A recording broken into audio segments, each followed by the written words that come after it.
What's up guys? Kumusta? And welcome again for another day's vlog. At ngayong araw nga ay maliligo ako ng first time dito sa bago naming shower. At dahil medyo sensitibo itong video na ito ay pakicover muna ng mata ng mga bata. Charot! At syempre, bago namin mapakinabangan ang shower nito ay pumunta muna kami sa City Hardware dito sa Calapan City para magtingin-tingin ng ganitong mga uri ng shower. Pero sabi nila, hindi naman daw maganda yung ganitong coated na black shower. Ito sana ang gusto ko kasi black theme. Pero sabi nila hindi naman daw maganda ang ganitong coated kasi madaling magasgas at hindi naman stainless yung nasa loob na metal. Kaya naman nagpa-assist kami dito sa mga sales agent para ihanap kami ng mga stainless type. And luckily, meron namang natitira pa. Kaya swerte talaga, no? Kaya agad naming pinabuksan kay kuya yung box para malaman namin kung kompleto ba yung mga parts.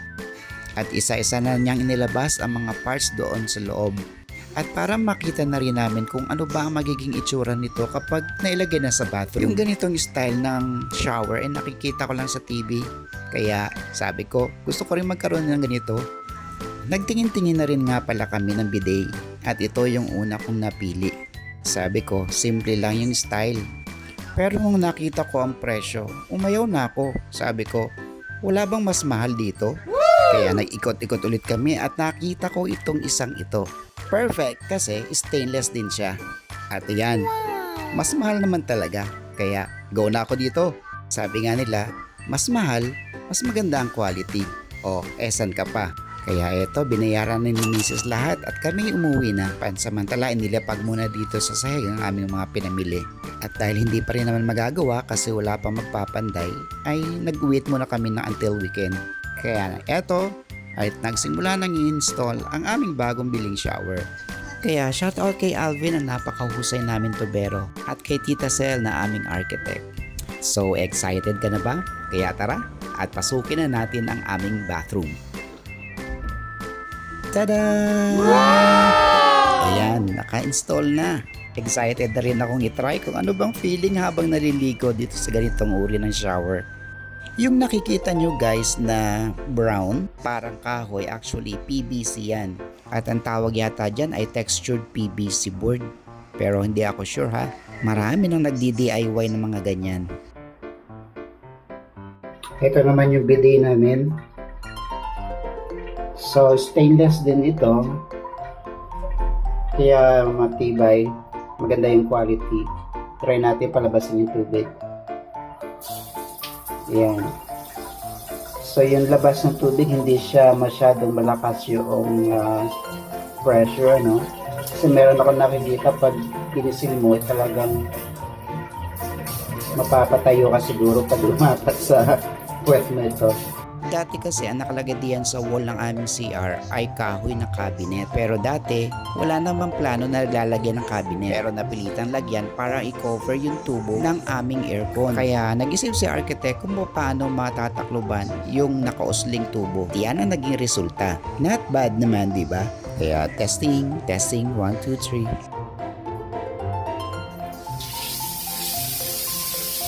Ayan, tumulo na siya. Ibig sabihin working at maganda ang paglabas ng tubig. Pero medyo natagalan ako dito sa pagpapatulo ng tubig doon sa mismong shower. At ganoon naman talaga pag first time. Dapat aralin mo muna kung paano mo gagawin. At sa kabubuting-ting ka pa paikot-ikot ng faucet ay saka ko nalaman kung paano ba siya patutuluin. Meron pala siyang control dito sa ilalim muna and then may control naman din siyang parang switch doon sa taas. Napansin ko lang napakahaba pala ng wire noong bidet. Hindi naman siya yata pwedeng putulin guys. Paano kaya yun? At dahil napagana ko na itong shower ay maliligo na talaga ako. Tara na guys!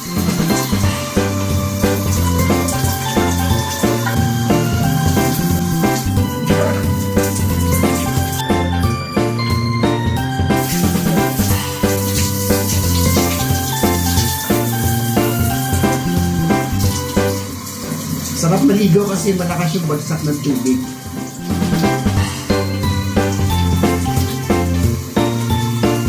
Pag kumatak siya, talagang basa ka dyan yung katawan mo. Then meron naman tayo dito yung handheld shower. Ayaw natin gamitin yung taas, so pwede natin ito gamitin.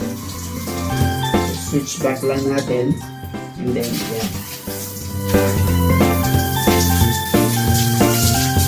Kasi merong mga gusto nating itutok lang ng tubig doon. So, ito yung gagamitin natin.